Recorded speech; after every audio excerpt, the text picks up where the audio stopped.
Depuis toujours, l'homme observe l'homme. Il scrute, il jauge, il mesure. Mais rarement il voit vraiment. Parce que voir la vérité chez l'autre demande d'abord de voir clair en soi. Et cette clarté, peu la possède. Le stoïcien, lui, a appris l'art du discernement. Non pas pour juger, mais pour se protéger. Pour préserver son énergie, sa paix, son temps.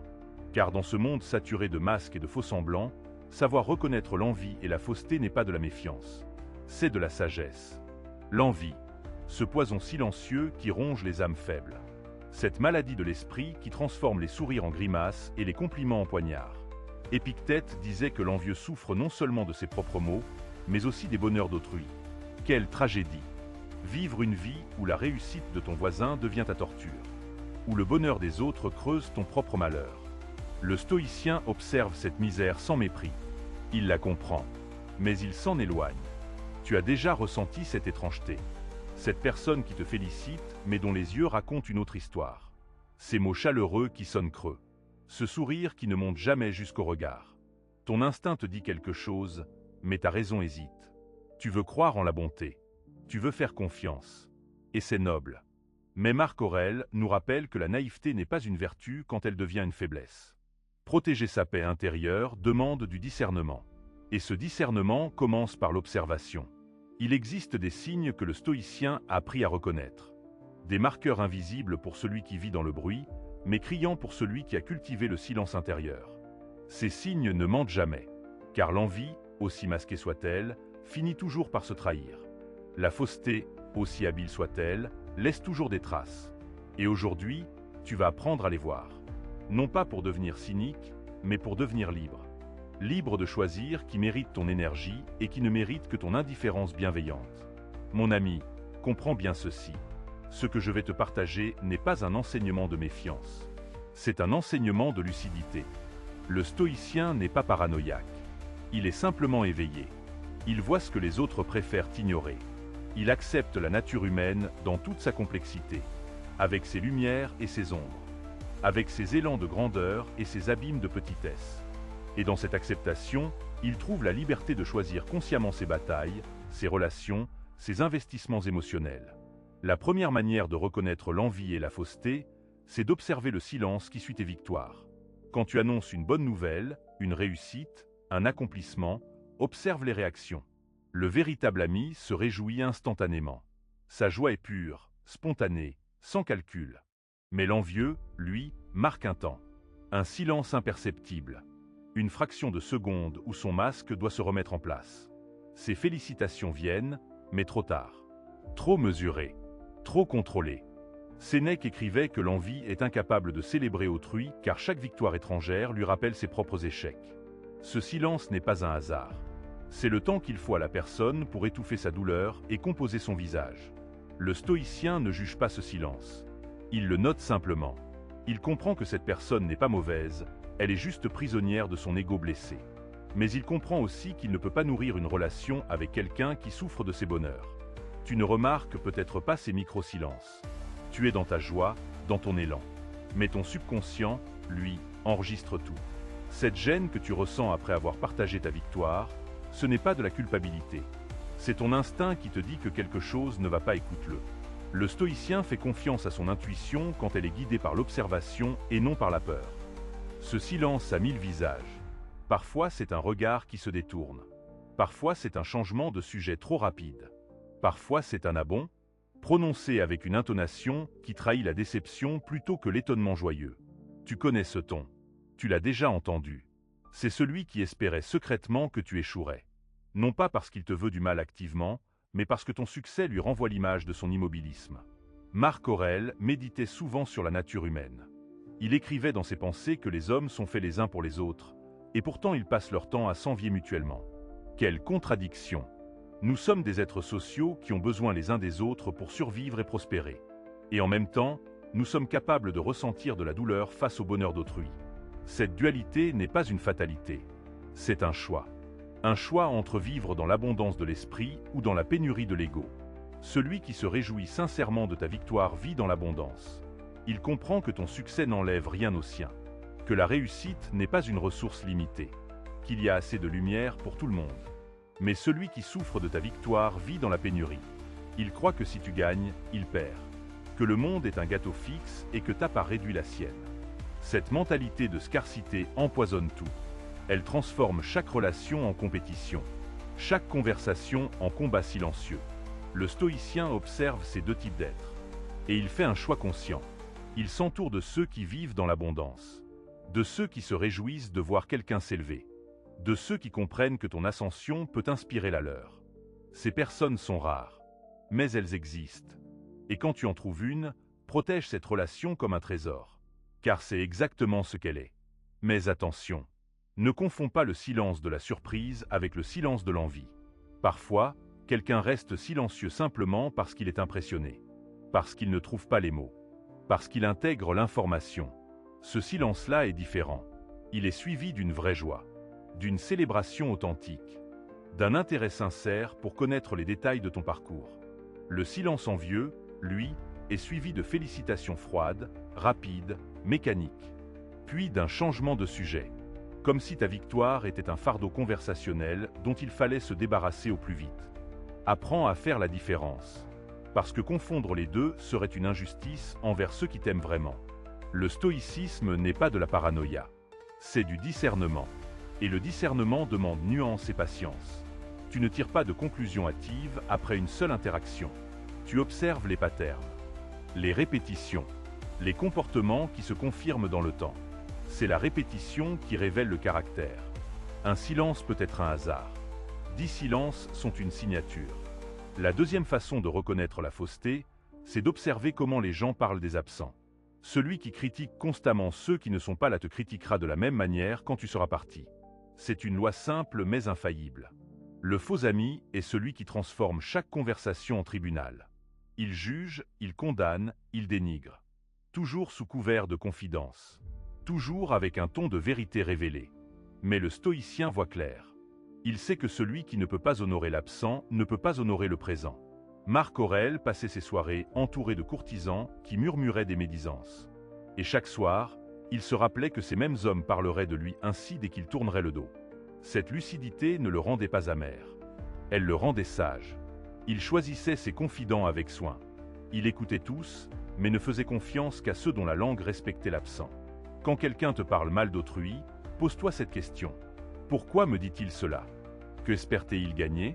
Souvent, c'est pour créer une complicité factice, pour te faire sentir privilégié d'entendre ses secrets. Mais cette complicité est toxique.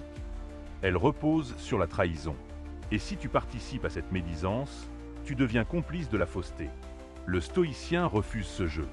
Il ne condamne pas celui qui médit, mais il ne valide pas non plus. Il observe, il comprend, et il s'éloigne silencieusement. Il y a une différence subtile mais essentielle entre partager une préoccupation légitime et médire. Si quelqu'un t'alerte sur un comportement problématique d'une personne absente, parce que ce comportement pourrait te nuire ou nuire à d'autres, c'est de la prudence. Mais si quelqu'un passe son temps à démonter la réputation d'autrui, à révéler des secrets intimes, à se moquer des faiblesses, c'est de la médisance.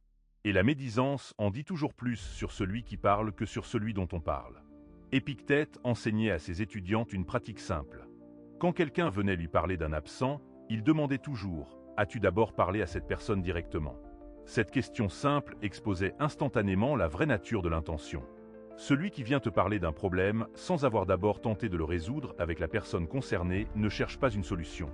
Il cherche un allié dans sa guerre personnelle. Il cherche à t'enrôler dans son camp. Et tu dois résister à cette tentation. Car voici ce qui se passe quand tu participes à la médisance. Tu brises quelque chose en toi. Tu érodes ta propre intégrité. Tu deviens ce que tu critiques. Le stoïcien comprend que chaque fois qu'il parle mal d'un absent, il affaiblit son propre caractère. Il crée une habitude mentale de jugement et de négativité. Et cette habitude finit par empoisonner toute sa perception du monde. Tu commences à voir le mal partout, à chercher les défauts, à te méfier de tous. C'est pour cela que les grands stoïciens pratiquaient ce qu'on pourrait appeler la discipline de la langue. Ils ne disaient rien d'un absent qu'ils ne diraient pas en sa présence. Cette règle simple transforme tout. Elle te force à l'honnêteté. Elle te pousse à affronter directement les problèmes plutôt qu'à les colporter en secret. Elle purifie tes relations de toute hypocrisie. Parce que l'hypocrisie commence toujours dans l'écart entre ce que tu dis en face et ce que tu dis derrière le dos. Observe aussi comment les médisants réagissent quand tu refuses de participer à leur jeu. Quand tu restes neutre, quand tu défends l'absent, quand tu changes de sujet. Souvent, ils deviennent mal à l'aise. Ils sentent que tu n'es pas de leur tribu, que tu ne partages pas leur besoin de rabaisser autrui pour se sentir supérieur. Et parfois, ils s'éloignent de toi. Laisse-les partir. Ce n'est pas une perte. C'est une libération. Tu viens de filtrer ta vie d'une source de toxicité. Mais il y a plus grave encore. Le médisant chronique finit par se retrouver seul. Parce que les gens intelligents comprennent rapidement son jeu. Ils se disent, si cette personne parle ainsi des autres, elle parlera ainsi de moi. Et ils gardent leur distance. Seuls restent autour du médisant ceux qui partagent son vice ou ceux qui sont trop naïfs pour voir le pattern. Le cercle se rétrécit. Et un jour, le médisant se retrouve isolé, entouré uniquement de gens qui ne lui font pas confiance et qu'il ne peut pas lui-même faire confiance. Quelle ironie tragique! L'être qui passait son temps à critiquer autrui pour se sentir supérieur finit dans la solitude. Parce qu'il n'a jamais compris que la vraie connexion humaine se bâtit sur la confiance. Et qu'on ne peut pas faire confiance à quelqu'un qui trahit les absents. Le stoïcien observe cette trajectoire. Il voit où mène le chemin de la médisance. Et il choisit une voie différente. La voie de l'honneur, de l'intégrité, de la parole qui construit plutôt que de la langue qui détruit. La troisième marque de l'envie se manifeste dans les compliments empoisonnés. Ces phrases qui semblent gentilles mais qui piquent. Tu as réussi? C'est incroyable, avec si peu d'expérience. Tu es belle, pour ton âge. C'est bien que tu aies essayé, même si ce n'est pas parfait. Ces compliments ne sont pas des cadeaux. Ce sont des coups déguisés. Des manières de te féliciter tout en te rabaissant. De reconnaître ta victoire tout en la minimisant. L'envieux ne peut pas te complimenter simplement. Chaque reconnaissance doit être accompagnée d'une réserve. D'un mais, d'un quand même. Parce qu'au fond, il ne supporte pas que tu brilles sans condition. Sénèque observait ces comportements dans les cercles de pouvoir romains. Les sénateurs se complimentaient mutuellement tout en s'empoisonnant. Chaque mot avait deux sens. Chaque éloge cachait une critique. Tu as sûrement déjà reçu ces compliments ambigus. Sur le moment, tu souris. Tu dis merci. Mais après, un malaise s'installe. Quelque chose te gratte. Tu ne sais pas quoi. C'est ce poison subtil qui fait son œuvre. Le stoïcien apprend à reconnaître ces phrases tordues. Il ne s'offense pas. Il ne se justifie pas. Il note simplement que cette personne ne peut pas célébrer autrui avec pureté. Et cette note devient une information précieuse pour décider de la distance à maintenir. Le compliment empoisonné est un art vicieux. Il permet à l'envieux de paraître généreux tout en te blessant. Il peut même se convaincre lui-même qu'il te fait un compliment. Après tout, il a dit quelque chose de positif, non? Mais le poison est dans le détail. Dans cette petite restriction qui annule la générosité de l'éloge. C'est comme offrir d'une main et reprendre de l'autre. L'effet net est négatif, mais l'apparence est positive. Marc Aurèle avait développé une immunité à ces compliments tordus. Il écrivait que seul compte le jugement de celui qui vit selon la raison et la vertu. Le reste n'est que bruit. Quand on le complimentait avec arrière-pensée, il ne réagissait pas. Il recevait le compliment pour ce qu'il était, un geste creux d'une âme troublée, et continuait sa route. Cette indifférence n'était pas du mépris. C'était de la liberté. La liberté de ne pas être affecté par les opinions manipulatrices. Apprends à reconnaître les patterns de ces compliments. Souvent, ils suivent immédiatement l'annonce d'une de tes réussites. Comme si l'envieux ne pouvait pas laisser ta victoire briller seule. Il doit la ternir. La relativiser. La replacer dans un contexte qui la diminue. C'est super que tu aies eu cette promotion. Enfin, vu comment l'entreprise fonctionne, ça devait arriver tôt ou tard. La première partie semble être un compliment. La deuxième détruit toute la valeur de ta réussite en la présentant comme une évidence ou un coup de chance. Ou encore ce type de compliment. Tu as l'air heureuse, j'espère que ça va durer. En surface, c'est de l'attention. En profondeur, c'est une malédiction déguisée. Une manière de suggérer que ton bonheur est fragile, temporaire, voué à l'échec. L'envieux plante un doute. Il arrose d'une graine d'insécurité. Et il le fait avec un sourire, avec des mots qui sonnent comme de la bienveillance. C'est pour cette raison que ces compliments sont si dangereux. Ils passent sous le radar de ta défense consciente. Le stoïcien développe une sensibilité aux nuances du langage. Il écoute non seulement ce qui est dit, mais comment c'est dit. Le ton, l'intonation, le contexte, le timing. Toutes ces informations périphériques révèlent l'intention réelle derrière les mots. Et quand il détecte un compliment empoisonné, il a plusieurs options. Il peut l'ignorer complètement. Il peut remercier poliment sans internaliser. Ou il peut, si la relation le mérite, confronter gentiment la personne sur la contradiction entre ses mots. Cette troisième option est délicate. Elle demande du tact et du courage. Mais parfois, elle peut sauver une relation. Car certaines personnes donnent des compliments empoisonnés sans même en avoir conscience. C'est devenu une habitude. Un réflexe de défense de leur ego blessé. Quand tu leur montres le pattern avec douceur, certains s'en rendent compte et changent. D'autres se braquent et nient. Cette réaction te dit tout ce que tu dois savoir sur la possibilité de construire quelque chose d'authentique avec cette personne. Mais voici ce qui est fascinant. Quand tu deviens conscient des compliments empoisonnés, tu commences aussi à surveiller ta propre langue. Tu te demandes, est-ce que je fais ça aussi? Est-ce que je complimente les autres avec des restrictions cachées? Cette introspection est l'essence du stoïcisme. Utiliser chaque observation du monde extérieur comme un miroir pour t'examiner toi-même. Et si tu découvres que tu as cette tendance, tu peux la corriger. Tu peux apprendre à complimenter purement, sans arrière-pensée, sans besoin de te protéger en diminuant l'autre. Car voici une vérité que peu comprennent. Quand tu complimentes quelqu'un avec générosité, sans restriction, sans poison, tu ne perds rien. Tu gagnes. Tu gagnes en intégrité. Tu gagnes en paix intérieure. Tu gagnes en connexion authentique. Le compliment pur élève celui qui le reçoit et celui qui le donne. C'est un acte de générosité spirituelle qui enrichit les deux parties. Mais cela demande de dépasser ton ego, de renoncer à ce besoin maladif de te comparer constamment aux autres. La quatrième façon de détecter la fausseté réside dans l'imitation excessive. Au début, tu penses que c'est de l'admiration. Cette personne t'écoute, te copie, reprend tes idées, tes phrases, ton style. Tu te sens flatté. Mais avec le temps, quelque chose change. L'imitation devient appropriation. Elle ne te cite plus. Elle présente tes idées comme siennes. Elle se construit une identité sur ton dos. Et quand tu le remarques, elle nie avec véhémence. Épictète enseignait que l'authentique cherche à devenir lui-même, pas à devenir un autre. Celui qui t'imite excessivement ne t'admire pas vraiment. Il t'envie. Il veut ce que tu as sans faire le travail intérieur que tu as fait. Il veut le résultat sans le chemin. Et cette envie se manifeste par un mimétisme maladif. Le stoïcien ne se sent pas menacé par cette imitation. Il comprend que celui qui copie ne créera jamais rien d'authentique. Mais il reste vigilant, car l'imitateur peut devenir dangereux quand il réalise qu'il ne sera jamais toi. Cette frustration peut se transformer en ressentiment, en sabotage. Le faux ami qui te copiait commence alors à te critiquer, à minimiser ton travail, à dire que ce que tu fais n'est pas si difficile. C'est le cycle classique de l'envie. D'abord l'admiration feinte, puis l'imitation, enfin la destruction. Le sage voit ce cycle venir de loin, et il met la distance nécessaire avant que le poison ne se répande. Il y a une différence fondamentale entre l'inspiration et l'imitation. L'inspiration te pousse à développer ta propre voix. L'imitation te pousse à copier celle d'un autre.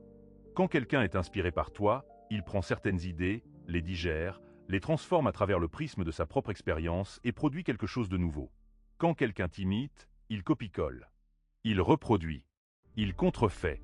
Et cette contrefaçon est toujours visible pour celui qui sait regarder. Le stoïcien observe l'imitation sans jugement mais avec lucidité. Il se demande, pourquoi cette personne sent-elle le besoin de me copier? Et souvent, la réponse est qu'elle n'a pas encore trouvé qui elle est.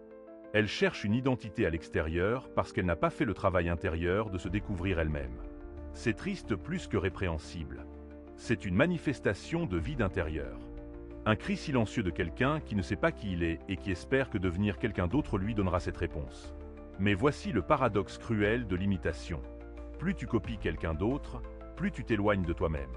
Plus tu portes le masque d'un autre, plus tu oublies ton propre visage. Et un jour, quand tu enlèves ce masque, tu ne reconnais plus la personne dans le miroir. L'imitateur se perd en essayant de devenir un autre. Il sacrifie son unicité sur l'autel de l'apparence. Et ce sacrifice ne lui apporte jamais ce qu'il cherche. Car ce qu'il cherche vraiment, c'est la paix avec lui-même. Et cette paix ne se trouve jamais dans l'imitation. Marc Aurèle écrivait que chaque être humain a reçu de la nature un rôle unique à jouer dans le grand théâtre du monde. Essayer de jouer le rôle d'un autre est non seulement voué à l'échec, mais c'est aussi une insulte à l'ordre naturel des choses. Tu es ici pour être toi, pas une version améliorée de quelqu'un d'autre, pas une copie d'une personnalité qui t'impressionne. Toi, dans toute ta singularité, avec tes défauts, tes forces, ton histoire unique. Quand tu détectes un imitateur dans ton entourage, comment réagir? Le stoïcien a plusieurs options. Il peut ignorer complètement le comportement. Après tout, ce que fait l'autre ne le regarde pas. Il peut aussi prendre distance tranquillement, sans explication, sans confrontation. Ou il peut, si la relation a de la valeur, avoir une conversation honnête. Dire « J'ai remarqué que tu reprends beaucoup de ce que je dis et fais, et ça me met mal à l'aise. J'aimerais que notre relation soit plus authentique. » Cette dernière option demande du courage. Parce que l'imitateur va probablement nier. Il va se défendre. Il va peut-être même t'accuser d'arrogance. Comment oses-tu penser qu'il te copie? Mais ta paix intérieure vaut ce moment d'inconfort. Et sa réaction te dira tout ce que tu dois savoir. Signe avec véhémence et refuse d'entendre ton ressenti, c'est un signe clair que cette personne n'est pas capable d'introspection. Éloigne-toi. S'il entend, réfléchit et reconnaît même partiellement le pattern, il y a peut-être une possibilité de construire quelque chose de plus authentique. Mais attention à ne pas tomber dans le piège inverse. Ne deviens pas obsédé par ceux qui t'imitent. Ne passe pas ton temps à surveiller qui reprend tes idées. Car cette obsession est elle-même une forme d'ego blessé. Le vrai stoïcien comprend que les idées ne lui appartiennent pas vraiment. Qu'elles circulent dans le grand courant de la pensée humaine. Que ce qui compte, ce n'est pas qui dit quoi en premier, mais comment ces idées améliorent le monde. Si quelqu'un prend tes idées et les utilise pour faire du bien, même sans te citer, est-ce vraiment une perte? La réponse stoïcienne est non. Ce qui te dérange dans l'imitation, ce n'est pas le vol d'idées. C'est la fausseté de la relation. C'est le fait que cette personne se présente comme authentique alors qu'elle porte un masque. C'est l'hypocrisie qui blesse, pas l'emprunt d'idées. Garde cette distinction à l'esprit. Ne défends pas tes idées comme un territoire. Défends ton besoin de relations authentiques. Et si quelqu'un ne peut pas t'offrir cette authenticité, éloigne-toi non par colère mais par sagesse. La 5e marque se trouve dans le manque de constance. Le faux ami est chaleureux quand il a besoin de toi, froid quand tu as besoin de lui. Son affection fluctue selon son intérêt. Quand tu es utile, il te couvre d'attention. Quand tu ne lui apportes plus rien, tu deviens invisible. Cette inconsistance n'est pas de l'oubli, c'est du calcul. Marc Aurèle écrivait que l'homme véritablement bon est constant dans sa bonté. Il ne change pas selon les circonstances. Il est le même dans la tempête et dans le calme. Le stoïcien observe ces variations. Il voit qui reste quand les projecteurs s'éteignent, qui appelle quand il n'y a rien à gagner, qui donne sans attendre de retour. Ces êtres rares sont les véritables amis. Les autres ne sont que des relations transactionnelles. Et il n'y a pas de mal à cela tant que tu ne les confonds pas avec des amitiés authentiques. Le problème n'est quand tu donnes ta confiance profonde à ceux qui ne méritent que ta courtoisie superficielle. Cette inconsistance se manifeste aussi dans les promesses. Le faux ami promet beaucoup mais ne tient rien. Il jure qu'il sera là, mais disparaît quand le moment vient. Il dit qu'il t'aidera, mais trouve toujours une excuse. Sénèque disait qu'un homme est jugé non par ses mots, mais par ses actes répétés. Une promesse non tenue est une trahison mineure. Mais 10 promesses non tenues révèlent un caractère défaillant. Le stoïcien ne se fâche pas. Il ajuste simplement ses attentes. Il cesse d'attendre quoi que ce soit de cette personne. Et dans ce renoncement à l'attente, il retrouve sa paix. Car voici une vérité libératrice. Tu ne peux être déçu que par quelqu'un de qui tu attends quelque chose. Quand tu arrêtes d'attendre, la déception devient impossible. Cette pensée pourrait sembler cynique, mais elle ne l'est pas. C'est du réalisme spirituel. Le stoïcien ne met pas tous les êtres humains dans la même catégorie. Il fait des distinctions. Il sait qui peut porter son poids et qui ne le peut pas. Il sait à qui confier ses vulnérabilités et à qui offrir seulement sa surface. Cette capacité de différencier vient de l'observation patiente. Tu ne tires pas de conclusion après une seule interaction. Tu observes dans le temps. Tu notes les patterns. Cette personne a promis 5 fois et tenu combien de fois? Cette personne t'a contacté combien de fois quand elle avait besoin de toi versus combien de fois quand tu avais besoin d'elle? Ces calculs ne sont pas mesquins. Ce sont des mesures de réciprocité. Et la réciprocité est la base de toute relation saine. Le faux ami ne comprend pas la réciprocité. Pour lui, une relation est une ressource à exploiter. Il prend sans donner. Il demande sans offrir. Il attend sans apporter. Et le plus tragique, c'est qu'il ne voit même pas le problème. Il pense que c'est normal. Que les relations fonctionnent ainsi. Que chacun doit maximiser ce qu'il obtient et minimiser ce qu'il donne. C'est la mentalité du commerçant appliquée aux rapports humains. Et cette mentalité détruit toute possibilité d'amitié véritable. Épictète enseignait à ses étudiants que nous devons traiter les relations comme nous traitons les biens matériels. Avec détachement. Si quelqu'un emprunte ta coupe et ne la rend pas, tu ne passes pas ta vie à te lamenter. Tu notes simplement que cette personne n'est pas fiable et tu ne lui prêtes plus rien. Applique la même logique aux relations. Si quelqu'un te trahit une fois, pardonne. 2 fois, observe. 3 fois, éloigne-toi. Car à ce stade, le pattern est clair. Cette personne ne changera pas. Et tu ne peux pas sauver quelqu'un de sa propre inconsistance. Mais voici où le stoïcisme devient profond. Quand tu t'éloignes, fais-le sans amertume, sans vengeance, sans besoin de proclamer ta déception. Le stoïcien se retire en silence. Il ne brûle pas les ponts. Il les traverse simplement dans l'autre sens et les laisse derrière lui. Cette absence de drame est elle-même une forme de pouvoir. Car le faux ami s'attend à une réaction, à de la colère, à des accusations. Quand tu lui offres simplement ton absence tranquille, tu le désarmes complètement.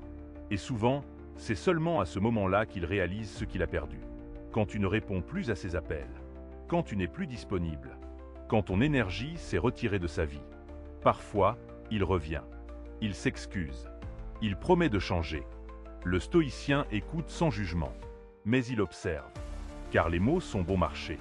Ce sont les actes dans le temps qui révèlent la transformation réelle. Si cette personne a vraiment changé, ses actes le montreront. Si elle joue simplement un nouveau jeu pour regagner ton attention, ces vieux patterns ressurgiront rapidement. La 6e façon de reconnaître l'envie est d'observer les réactions face à tes épreuves. Quand tu traverses une difficulté, un échec, une perte, comment réagissent les gens autour de toi? Le véritable ami est triste pour toi. Il t'offre son soutien, son écoute, sa présence. Mais l'envieux ressent un soulagement secret. Il ne le montre pas ouvertement. Ce serait trop évident. Mais tu sens dans ses paroles de réconfort une satisfaction masquée. Un je te l'avais dit implicite. Une joie subtile de te voir descendre de ton piédestal. Épictète observait que la misère aime la compagnie. L'envieux se sent mieux quand tu vas mal. Parce que ta souffrance réduit l'écart entre vous. Elle le rassure sur ses propres échecs. Si même toi tu tombes, c'est que finalement personne n'est à l'abri. Et cette pensée lui apporte un réconfort malsain. Le stoïcien ne juge pas cette faiblesse. Il la comprend comme une manifestation de l'ego blessé. Mais il n'offre pas sa vulnérabilité à celui qui s'en nourrirait. C'est dans l'épreuve que tu découvres qui sont tes véritables alliés. Ceux qui restent quand tu n'as plus rien à offrir. Ceux qui t'aident sans témoin. Ceux qui croient en toi-même quand tu ne crois plus en toi-même. Ces personnes sont rares. Et quand tu les trouves, protège-les. Car elles sont les gardiens de ton sanctuaire intérieur. Les autres, ceux qui jubilent secrètement de tes échecs, ne méritent pas d'entrer dans ton cercle intime. Garde-les à distance, avec politesse mais avec fermeté. Il y a quelque chose de profondément révélateur dans les moments de chute. Le vernis social craque. Les masques glissent. Les vraies natures émergent. Dans la réussite, tout le monde veut être ton ami. Dans l'échec, tu comptes tes vrais amis sur les doigts d'une main. Marc Aurèle a vécu cette vérité dans sa chair.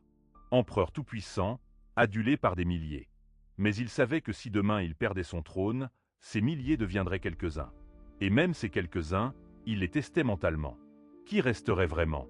Qui me soutiendrait quand je ne suis plus empereur, mais simplement homme? Cette réflexion stoïcienne n'est pas du pessimisme. C'est de la préparation mentale. C'est comprendre que la fortune est changeante, que ce qui monte redescend, que la roue tourne. Et dans cette compréhension, trouver une paix. Car si tu sais déjà que beaucoup te quitteront dans l'adversité, tu ne seras pas surpris quand ils le feront. Tu ne perdras pas d'énergie à te lamenter de trahisons prévisibles. Tu auras déjà fait le tri mental entre ceux qui comptent vraiment et ceux qui ne sont que des satellites de ta réussite. L'envieux qui se réjouit secrètement de ton échec se trahit par de petits signes. Un sourire mal caché. Un ton trop enjoué quand il parle de tes difficultés. Des questions insistantes sur les détails de ta chute. Comme s'il voulait savourer chaque aspect de ta souffrance. Ou pire encore, il te donne des conseils non sollicités avec un ton de supériorité. Comme s'il avait toujours su que tu échouerais et qu'il te l'avait prédit depuis le début. Ces comportements sont cruels, mais instructifs. Ils te montrent qu'ils ne méritent plus ton ouverture émotionnelle. Le stoïcien apprend vite. Une fois qu'il a détecté ce pattern chez quelqu'un, il ferme les portes de son intimité. Il ne partage plus ses épreuves avec cette personne. Non par peur, mais par respect de soi. Pourquoi offrir ta vulnérabilité à quelqu'un qui en fait sa jouissance? Pourquoi nourrir l'envie de celui qui se réjouit de ta souffrance? Mais il y a un autre aspect de cette sixième marque. Parfois, l'envieux ne se réjouit pas ouvertement de ton échec, mais il disparaît. Il devient soudainement indisponible. Il ne répond plus à tes messages. Il évite tes appels. Cette disparition est elle-même une forme de jubilation passive. Il ne veut pas être associé à ta chute. Il ne veut pas être vu avec quelqu'un qui descend, car sa propre estime dépend de qui il fréquente. Et si tu n'es plus au sommet, tu n'es plus utile à son image. Cette disparition est peut-être encore plus blessante que la jubilation ouverte, parce qu'elle te dit que tu n'as jamais compté en tant que personne, seulement en tant que statut, seulement en tant qu'accessoire de son propre ego. Le stoïcien ressent cette douleur. Il ne prétend pas être insensible, mais il la traverse sans s'y accrocher. Il comprend que cette personne lui a rendu service en révélant sa vraie nature. Mieux vaut découvrir maintenant que dans 10 ans, après avoir investi encore plus d'énergie dans une relation vide. Et voici ce qui est fascinant. Souvent, quand tu remontes de ton épreuve, quand tu retrouves ton équilibre ou même quand tu atteins de nouveaux sommets, ces mêmes personnes qui avaient disparu réapparaissent. Comme si de rien n'était. Elles te contactent à nouveau. Elles veulent reprendre comme avant. Elles ont des excuses toutes faites pour leur absence. Elles étaient occupées. Elles traversaient leurs propres difficultés. Elles pensaient que tu voulais de l'espace. Le stoïcien ne se venge pas de ses retours. Il ne les humilie pas. Mais il ne les réintègre pas non plus dans son cercle intime. Il garde la leçon. Il se souvient de qui était là dans les moments sombres et qui n'y était pas. Et il ajuste ses relations en conséquence. Ces personnes peuvent rester des connaissances, des contacts professionnels, des visages familiers, mais elles ne seront jamais des amis proches. Car l'amitié vraie ne connaît pas les fluctuations du statut. Elle est constante dans la tempête et dans le calme. La 7e manifestation de la fausseté réside dans les questions insidieuses. Celui qui est faux ne t'interroge pas par curiosité sincère. Il cherche des informations pour les utiliser contre toi plus tard, ou pour te comparer, ou pour nourrir son envie. Ces questions ne viennent pas du cœur, mais du calcul. Combien tu gagnes maintenant? Tu as payé cher ta maison? Et toi, tu es heureux en couple? Ces questions déguisées en intérêt sont en réalité des sondes. Des tentatives de mesurer où tu es par rapport à lui. Marc Aurèle recommandait de ne pas répondre à toutes les questions. Certaines ne méritent que le silence ou une réponse vague. Le stoïcien protège sa vie privée. Non par secret, mais par sagesse. Il sait que certaines informations ne doivent pas être partagées avec ceux qui ne les honoreront pas. Celui qui te bombarde de questions personnelles n'est pas un ami curieux. C'est un collecteur d'informations. Et ces informations serviront rarement ton bien. Observe aussi comment ces questions changent selon ton statut. Quand tu vas bien, les questions se multiplient. Quand tu vas mal, elles disparaissent. C'est révélateur. L'envieux veut connaître les détails de ta réussite pour mieux la minimiser ou la copier. Mais il ne veut pas connaître les détails de ta lutte parce qu'il préfère croire que tout est tombé du ciel. Le stoïcien répond avec parcimonie. Il offre peu. Il observe beaucoup. Et dans ce déséquilibre entre ce qu'il donne et ce qu'il reçoit, il voit la vérité des intentions. Il y a un art dans la manière de poser des questions. La question sincère vient d'un lieu d'empathie. Elle cherche à comprendre, à connaître, à se connecter. La question insidieuse vient d'un lieu de comparaison. Elle cherche à mesurer, à jauger, à évaluer. Tu sens la différence dans le ton, dans l'énergie, dans le but caché derrière les mots. Quand quelqu'un te demande « Comment vas-tu vraiment ?» avec un regard doux et une présence attentive, c'est une question d'amour. Quand quelqu'un te demande « Alors, tu gagnes bien ta vie maintenant ?» avec un regard scrutateur et une énergie compétitive, c'est une question d'envie. Sénèque avait pour habitude de répondre aux questions indiscrètes par d'autres questions. Quand quelqu'un lui demandait combien il possédait, il répondait « Pourquoi veux-tu le savoir ?» Cette simple contre-question exposait l'indiscrétion. Elle forçait l'autre à justifier sa curiosité. Et souvent, cette justification ne venait pas, parce qu'il n'y en avait pas de légitime. La personne bredouillait, se sentait mal à l'aise et finissait par changer de sujet. Mission accomplie. Frontière protégée. Tu peux utiliser la même technique.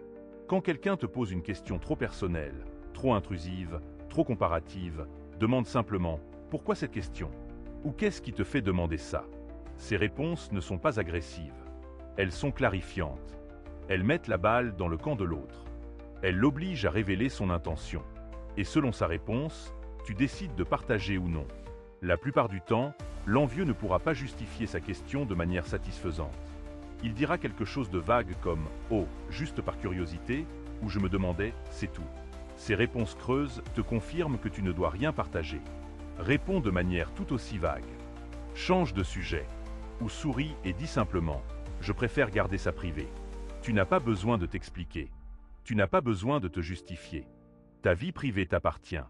Et tu décides qui y a accès. Mais attention à ne pas devenir paranoïaque. Toutes les questions ne sont pas malveillantes. Parfois, les gens posent des questions maladroites simplement par manque de tact ou de conscience sociale. Ils ne savent pas que certaines choses ne se demandent pas. C'est de l'ignorance, pas de la malveillance. Le stoïcien fait la distinction. Il donne le bénéfice du doute la première fois. Il observe le pattern. C'est la répétition qui révèle l'intention.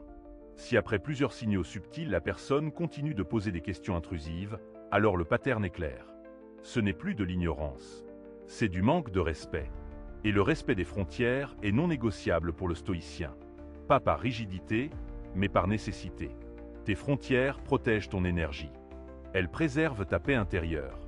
Elles définissent qui a accès à quelle partie de toi. Quelqu'un qui ne respecte pas tes frontières, après que tu les as clairement exprimées, ne respecte pas ton être.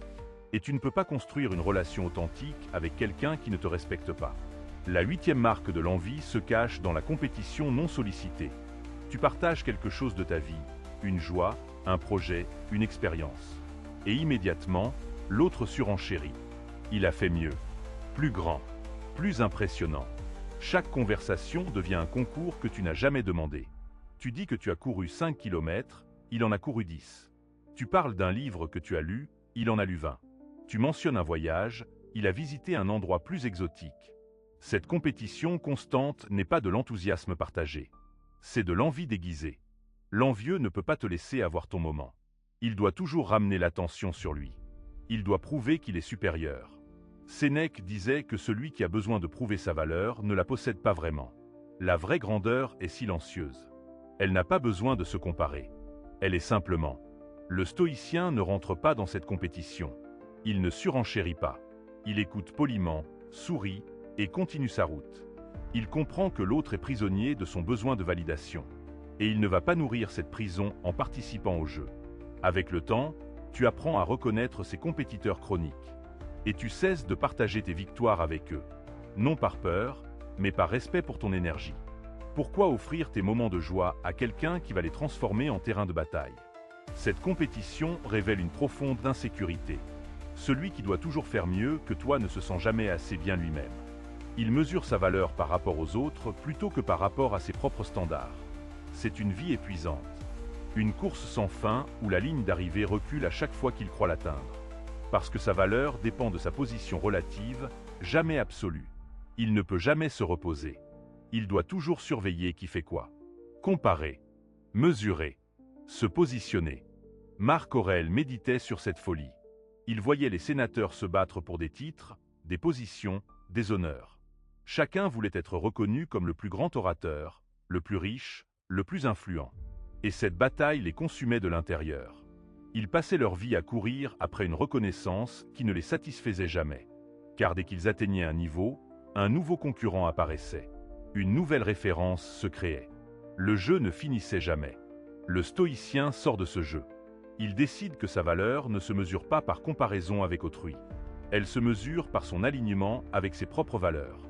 Par sa capacité à vivre selon la raison et la vertu. Par sa paix intérieure.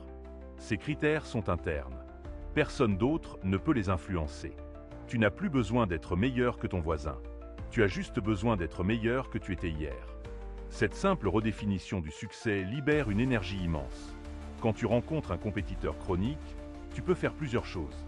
Tu peux l'ignorer complètement et continuer à partager ta vie sans te laisser affecter par ses surenchères. Tu peux arrêter de partager avec lui. Ou tu peux, si tu te sens généreux, lui montrer le miroir. Lui dire gentiment, tu sais, je n'essaie pas de te comparer à toi. Je partage juste quelque chose qui m'a rendu heureux. Cette simple phrase peut parfois éveiller une prise de conscience. Parfois, elle déclenche une défense agressive. Observe la réaction. Elle te dira si cette personne peut évoluer ou si elle est prisonnière de son pattern. Mais voici ce qui est important. Ne laisse jamais la compétition des autres éteindre ta joie. C'est leur problème, pas le tien. Tu as le droit de célébrer tes petites victoires sans qu'elles soient mises en perspective avec les exploits d'autrui. Ta joie est légitime. Ton bonheur est valide. Même si quelqu'un d'autre a fait plus, mieux, plus vite. Ton chemin est ton chemin. Ta course est contre toi-même, pas contre les autres. Le stoïcien se rappelle cette vérité chaque jour. Et il y a quelque chose de profondément libérateur dans cette posture. Quand tu arrêtes de te comparer, tu commences à vraiment vivre. Tu savoures tes expériences pour ce qu'elles sont, pas pour comment elles te positionnent sur une échelle sociale. Tu lis un livre parce qu'il t'enrichit, pas pour pouvoir dire que tu l'as lu. Tu voyages pour découvrir, pas pour collectionner des destinations à afficher. Tu vis pour vivre, pas pour prouver. Et cette authenticité rayonne naturellement. Elle attire les gens qui vivent de la même manière et repousse ceux qui sont encore prisonniers du jeu de la comparaison. Enfin, la 9e et dernière façon de détecter la fausseté se manifeste dans l'absence lors de tes célébrations importantes. Le faux ami trouve toujours une excuse pour ne pas être présent quand tu célèbres quelque chose de significatif. Il est occupé, fatigué, malade. Mais étrangement, il est toujours disponible pour ses propres événements. Et il attend que tu y sois. Cette asymétrie n'est pas un hasard. C'est de l'envie qui refuse de participer à ta joie. Épictète enseignait que les actes révèlent les intentions mieux que tous les mots. Celui qui ne peut pas célébrer avec toi tes moments importants ne t'aime pas vraiment. Il tolère ta présence. Il utilise ta générosité. Mais il ne se réjouit pas de ton bonheur. Le stoïcien prend note de ses absences répétées. Il ne se plaint pas. Il n'exprime pas sa déception. Il comprend simplement que cette personne n'a pas sa place dans son cercle intime. Cette 9e marque est peut-être la plus douloureuse, parce qu'elle se manifeste dans les moments où tu es le plus vulnérable. Quand tu ouvres ton cœur. Quand tu invites les gens à partager ta joie. Et cette absence devient un vide qui crie plus fort que n'importe quelle présence. Tu regardes autour de toi lors de ta célébration et tu remarques qui manque. Et cette absence te dit tout ce que tu devais savoir sur la nature de cette relation. Mais voici où la sagesse stoïcienne devient essentielle. Cette douleur, aussi réelle soit-elle, ne doit pas te fermer. Elle doit t'affiner, te rendre plus sélectif, pas plus cynique, plus lucide, pas plus méfiant. Le stoïcien ne se durcit pas face à la déception. Il s'ajuste. Il apprend. Il grandit.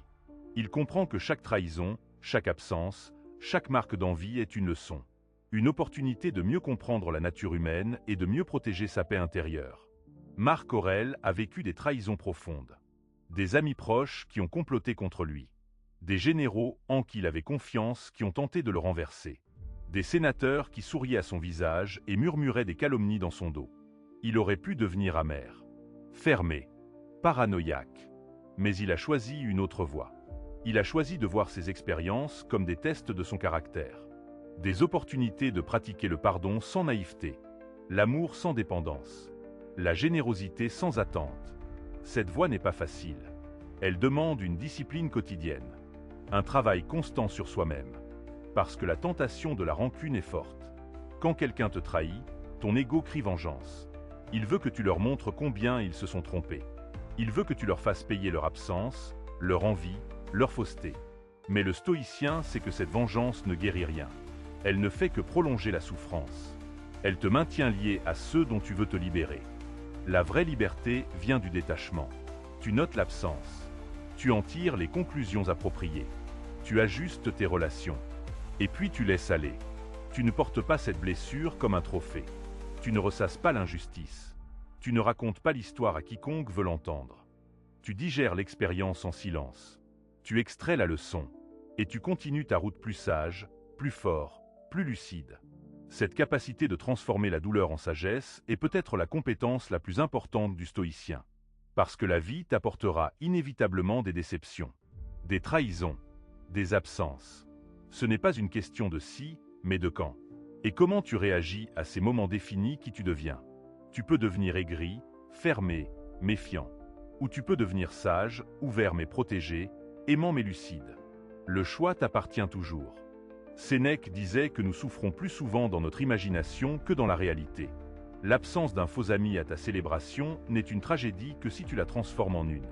Si tu te racontes une histoire de rejet, d'injustice, de trahison. Mais tu peux aussi te raconter une autre histoire. Une histoire où cette absence est un cadeau. Un filtre naturel.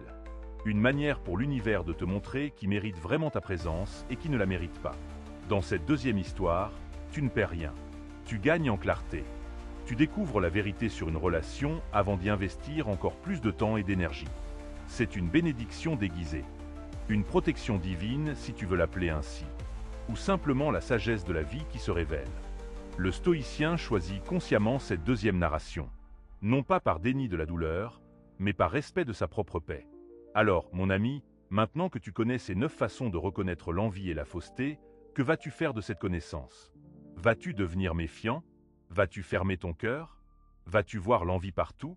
Ce serait manquer l'essence de l'enseignement stoïcien. Cette connaissance n'est pas une arme. C'est un outil de discernement. Elle te permet de protéger ton énergie sans devenir cynique, d'aimer sans être naïf, de donner sans être exploité. Le stoïcien ne cherche pas à changer les autres. Il ne s'érige pas en juge moral. Il ne condamne pas l'envieux ou le faux ami. Il comprend que ces personnes sont prisonnières de leur propre souffrance, que leur envie vient d'un manque, que leur fausseté vient d'une insécurité. Cette compréhension ne justifie pas le comportement, mais elle empêche la haine. Et empêcher la haine est essentiel, parce que la haine t'empoisonne autant que celui que tu es, peut-être même plus. Épictète avait un exercice puissant. Chaque soir, il demandait à ses étudiants de réfléchir aux personnes qui les avaient blessés dans la journée. Et au lieu de nourrir la rancune, il leur demandait de voir ces personnes comme des acteurs involontaires dans leur propre formation spirituelle, comme des professeurs déguisés. Cette personne qui t'a envié aujourd'hui t'a appris le détachement. Celle qui a parlé dans ton dos t'a enseigné l'importance de l'intégrité. Celle qui était absente t'a montré qui compte vraiment. Quand tu adoptes cette perspective, tout change. Tu ne te sens plus victime. Tu deviens étudiant de la vie. Chaque déception devient une leçon. Chaque trahison, une initiation. Tu grandis à travers les épreuves plutôt que d'être diminué par elles. Et cette capacité de transformation est le véritable pouvoir du stoïcisme. Ce n'est pas d'éviter la souffrance. C'est de la traverser en ressortant plus fort, plus sage, plus entier. Mais comprenons bien une chose. Transformer la douleur en sagesse ne signifie pas rester dans des relations toxiques. Ne confonds pas pardon et permission. Tu peux pardonner quelqu'un sans lui permettre de continuer à te blesser. Tu peux comprendre son envie sans accepter son comportement. Tu peux avoir de la compassion pour sa fausseté sans lui donner accès à ton intimité. Le stoïcien pardonne, mais il établit aussi des frontières claires. Ces frontières ne sont pas des punitions. Ce sont des protections. Tu ne t'éloignes pas d'un faux ami pour le punir. Tu t'éloignes pour te préserver, pour protéger ton énergie, ta paix, ta joie. Et cette protection est un acte d'amour envers toi-même. Le stoïcisme enseigne l'amour universel, oui. Mais cet amour commence par l'amour de soi. Si tu ne peux pas t'aimer assez pour te protéger, comment pourras-tu vraiment aimer les autres? L'amour de soi stoïcien n'est pas l'égoïsme. C'est le respect de ton propre être. C'est reconnaître que tu as de la valeur, que ta paix intérieure est sacrée, que ton temps est limité et précieux, et que tu as le droit, même le devoir, de choisir consciemment comment tu dépenses ce temps et avec qui. Cette sélectivité n'est pas de l'élitisme, c'est de la sagesse. Car la qualité de ta vie dépend largement de la qualité de tes relations. Imagine ta vie comme un jardin. Chaque relation est une plante. Certaines plantes sont belles, nourrissantes, elles donnent des fruits. D'autres sont des mauvaises herbes. Elles prennent de l'espace, elles volent les nutriments, elles étouffent les bonnes plantes. Le jardinier sage ne garde pas toutes les plantes par peur de sembler sélectif. Il arrache les mauvaises herbes. Non par cruauté, mais par nécessité. Pour que les bonnes plantes puissent prospérer. C'est exactement ce que fait le stoïcien avec ses relations. Il cultive celles qui nourrissent son âme. Il distance celles qui la drainent. Et il fait cela sans culpabilité. Parce qu'il comprend que son jardin intérieur est sa responsabilité. Personne d'autre ne le cultivera pour lui. Personne d'autre ne décidera quelle plante garder. C'est son travail. Son devoir envers lui-même. Marc Aurèle passait régulièrement en revue ses relations. Il se demandait, cette personne ajoute-t-elle de la vertu à ma vie ou de la corruption? M'élève-t-elle ou me tire-t-elle vers le bas? Me pousse-t-elle à devenir meilleur ou me maintient-elle dans la médiocrité? Ces questions n'étaient pas des jugements de la valeur intrinsèque de l'autre. C'étaient des évaluations de l'impact relationnel. Car une personne peut avoir de la valeur en soi, mais ne pas être compatible avec ton chemin. Cette nuance est importante. Quand tu t'éloignes de quelqu'un, tu ne déclares pas qu'il n'a pas de valeur. Tu reconnais simplement que cette relation n'est pas saine pour toi. C'est une déclaration d'incompatibilité, pas un jugement de valeur morale. Le stoïcien fait cette distinction clairement. Il ne diabolise pas ceux dont il s'éloigne. Il reconnaît simplement qu'ils ne sont pas alignés avec son chemin.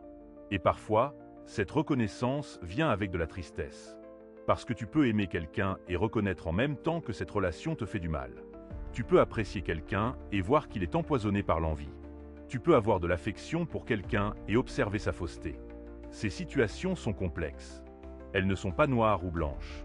Et le stoïcisme honore cette complexité. Il ne demande pas des décisions simplistes. Il demande une évaluation honnête et courageuse. Cette évaluation peut te mener à des décisions difficiles. Parfois, tu dois t'éloigner d'un membre de ta famille, d'un ami d'enfance, de quelqu'un avec qui tu as une longue histoire. Ces séparations sont douloureuses, parce que tu ne dis pas seulement au revoir à une personne.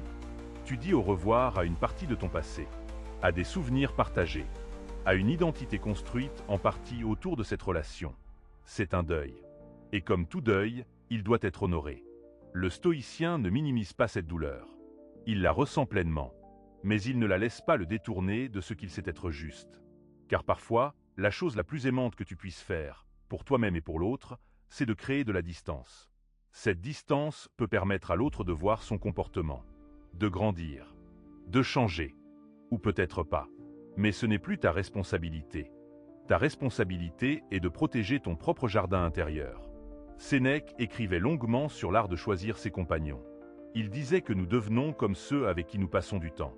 Leur façon de penser, leurs valeurs, leur comportement déteignent sur nous, souvent sans que nous nous en rendions compte.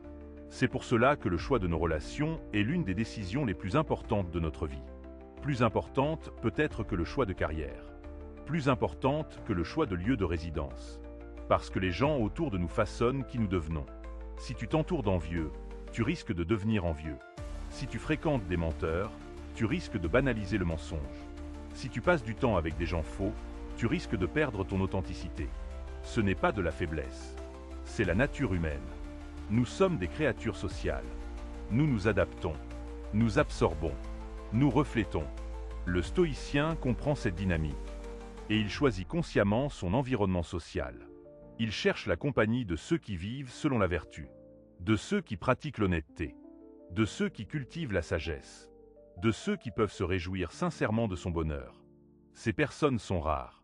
Tu ne les trouveras pas partout. Mais quand tu en trouves une, protège cette relation. Nourris-la. Investis du temps et de l'énergie. Car une seule vraie amitié vaut mieux que 100 relations superficielles. Épictète n'avait qu'une poignée de véritables amis. Des gens avec qui il pouvait parler en toute honnêteté. Des gens qui le soutenaient dans sa quête philosophique. Des gens qui pratiquaient les mêmes principes. Ces relations étaient son trésor. Il les cultivait avec soin. Il leur donnait le meilleur de lui-même. Et elles lui rendaient l'appareil. Cette réciprocité authentique créait un cercle vertueux. Chacun élevant l'autre. Chacun soutenant l'autre. Chacun célébrant l'autre. C'est ce type de relation que tu dois chercher. Non pas des relations basées sur l'utilité. Non pas des relations basées sur la commodité. Mais des relations basées sur la vertu partagée. Sur le respect mutuel. Sur la joie sincère du bonheur de l'autre. Ces relations te nourrissent. Elles ne te drainent pas. Elles t'élèvent. Elles ne te tirent pas vers le bas. Elles t'inspirent à devenir meilleur. Et c'est exactement ce dont tu as besoin pour ton chemin stoïcien. Maintenant, parlons de ce qui se passe quand tu commences à appliquer ces enseignements. Quand tu commences à établir des frontières. Quand tu t'éloignes de certaines personnes. Quand tu deviens plus sélectif. Il va y avoir des réactions. Certaines personnes vont comprendre et respecter ton choix. D'autres vont résister. Elles vont essayer de te culpabiliser, de te faire sentir mal, de te traiter d'égoïste ou d'arrogant. Le stoïcien se prépare à ces réactions. Il sait qu'elles vont venir. Il ne se laisse pas ébranler par elles, parce qu'il comprend d'où elles viennent. Elles viennent de l'ego blessé de l'autre, de son besoin de garder accès à ton énergie, de sa résistance au changement. Ces réactions ne sont pas vraiment sur toi. Elles sont sur l'autre et sa propre lutte intérieure. Tu ne dois pas les internaliser. Quand quelqu'un te dit que tu as changé, tu es devenu distant, tu n'es plus comme avant, réponds simplement « Oui, j'ai changé. J'ai grandi. J'ai appris. Et cette croissance m'a mené à faire des choix différents. Tu n'as pas besoin de te justifier davantage. Tu n'as pas besoin de t'expliquer. Ton chemin est le tien. Ta croissance est la tienne. Et si certains ne peuvent pas honorer cela, c'est leur limitation, pas la tienne. Marc Aurèle a écrit une phrase puissante. Il a dit « Tu n'as pas besoin de l'approbation de tout le monde. Tu n'as même pas besoin de l'approbation de la plupart. Tu as juste besoin de l'approbation de ta propre raison. Si ce que tu fais est aligné avec tes valeurs, avec ta vision de la vie bonne, alors c'est suffisant. Le reste est du bruit. Et tu as le droit, même le devoir, d'ignorer ce bruit. Mais soyons honnêtes. Ignorer ce bruit n'est pas facile. Surtout au début. Surtout quand il vient de personnes que tu as aimées, que tu as connues longtemps, qui ont fait partie de ton histoire. Il y aura des moments de doute, où tu te demanderas si tu fais le bon choix, si tu n'es pas en train de devenir froid, distant, insensible. Ces doutes sont normaux. Ils font partie du processus. Le stoïcien traverse ces doutes avec conscience. Il revient à ses principes. Il se rappelle pourquoi il a fait ses choix. Il examine son cœur. Est-ce que je m'éloigne par colère ou par sagesse? Par vengeance ou par protection? Par ego ou par nécessité? Ces questions sont essentielles. Elles te gardent honnête. Elles empêchent que ta pratique stoïcienne ne devienne un masque pour l'indifférence ou la cruauté. Car le stoïcisme authentique n'est jamais cruel. Il est ferme mais compatissant. Il établit des frontières mais avec respect. Il dit non mais sans mépris. Cette nuance est ce qui sépare le stoïcien véritable du stoïcien de façade. Le faux stoïcien utilise la philosophie comme excuse pour son indifférence. Il dit « je suis stoïcien » alors qu'en réalité, il est juste fermé émotionnellement. Le vrai stoïcien ressent profondément, mais il ne se laisse pas gouverner par ses sentiments. Il y a une grande différence entre ne pas être affecté et ne pas être gouverné. Le stoïcien est affecté par la douleur, par la trahison, par la perte. Il ressent ses émotions pleinement, mais il n'est pas gouverné par elles. Il ne prend pas de décisions impulsives basées sur la colère. Il ne dit pas de choses blessantes par vengeance. Il ressent, il observe, il digère, et puis il choisit sa réponse avec sagesse. Cette capacité de choix conscient est le cœur du stoïcisme. Alors, mon ami, en conclusion de ces 9 façons de reconnaître l'envie et la fausseté, rappelle-toi ceci. Cette connaissance est un cadeau, un outil, une lumière pour naviguer dans les complexités des relations humaines. Mais elle ne doit jamais devenir une prison, une obsession, un filtre permanent qui te fait voir le négatif partout.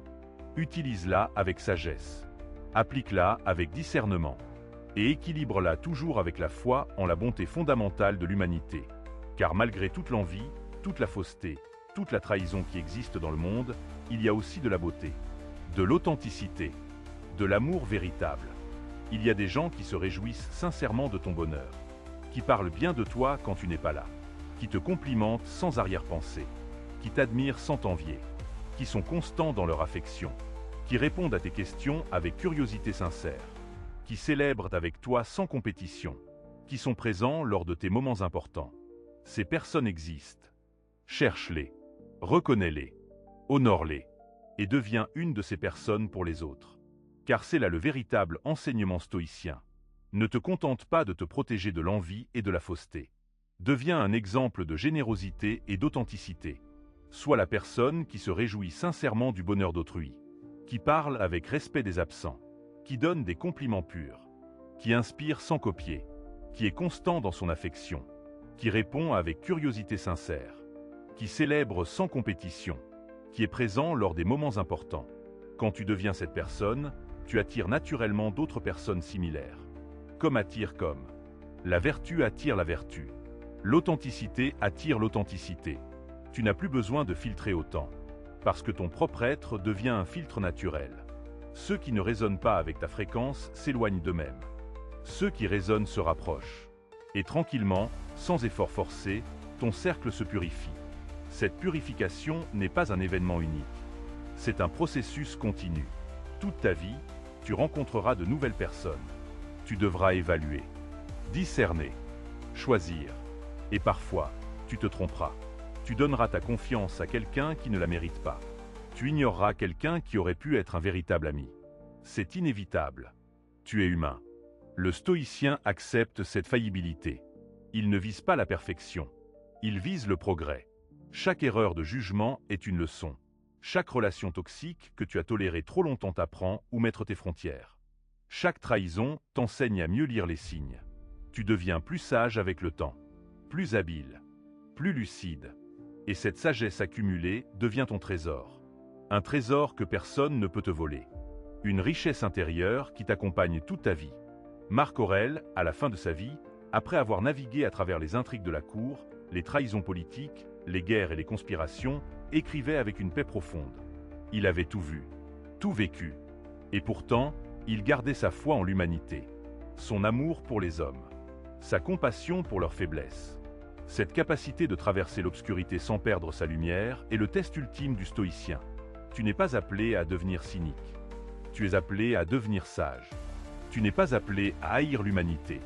Tu es appelé à la comprendre avec plus de profondeur. Tu n'es pas appelé à te fermer au monde. Tu es appelé à t'ouvrir avec plus de discernement. Cette nuance fait toute la différence entre un stoïcien authentique et quelqu'un qui utilise la philosophie comme excuse pour l'indifférence. Alors, maintenant que tu sais tout cela, que feras-tu? Comment appliqueras-tu ces enseignements dans ta vie? Le savoir sans action est stérile.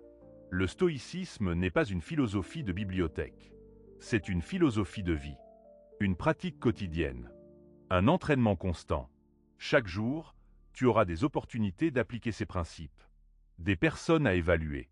Des frontières à établir. Des choix à faire. Commence petit.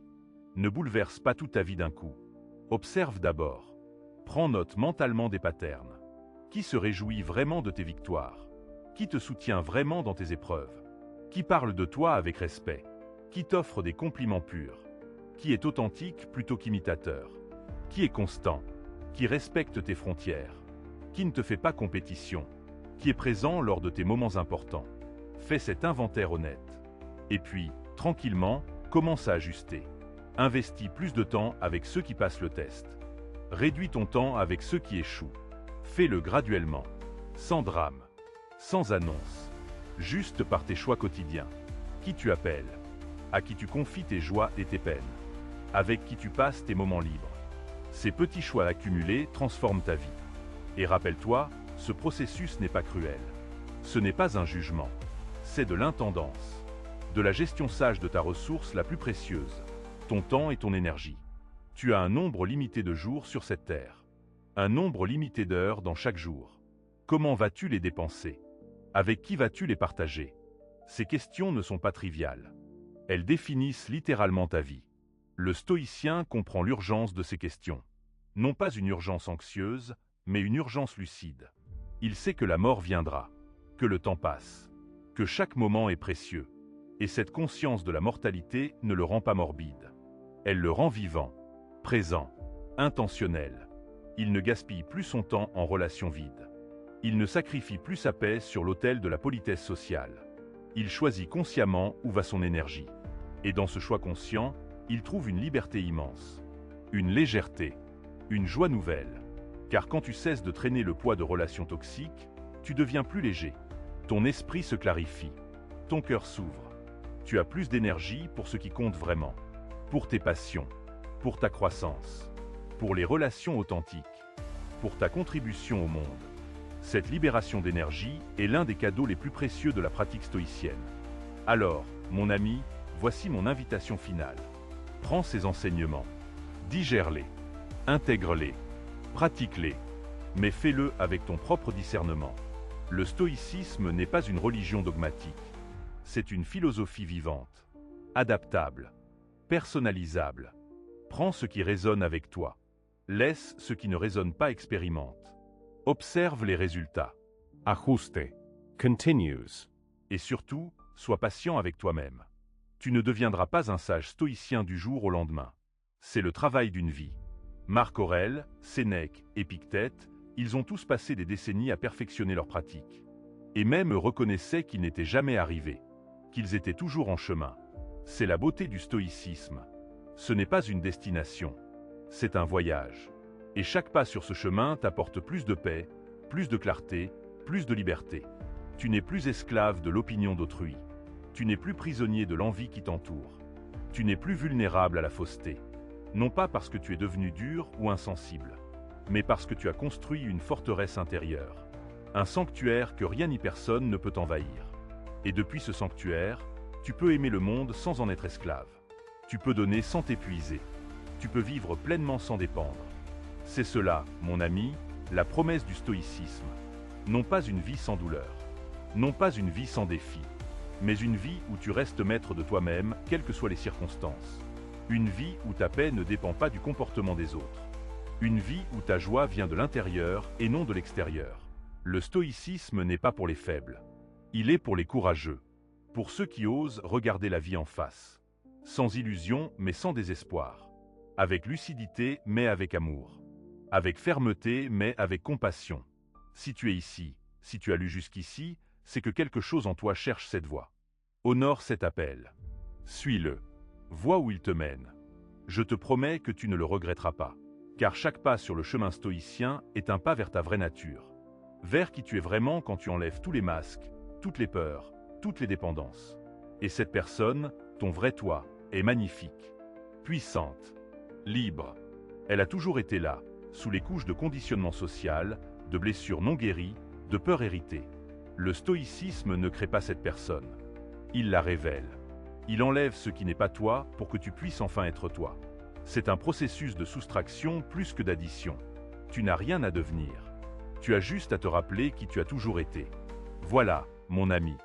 Nous sommes arrivés à la fin de ce voyage à travers les 9 façons de reconnaître l'envie et la fausseté. Mais c'est aussi le début d'un nouveau voyage. Ton voyage. Vers plus de discernement, plus de sagesse, plus de paix, plus de liberté. Marche avec courage. Observe avec lucidité. Choisis avec sagesse. Aime avec détachement. Vis avec intention. Et deviens enfin inaccessible à tout ce qui ne mérite pas ton énergie. Car ton énergie est sacrée. Ta paix est précieuse. Et ta vie, cette vie unique qui t'a été donnée, mérite d'être vécue pleinement, consciemment, stoïquement.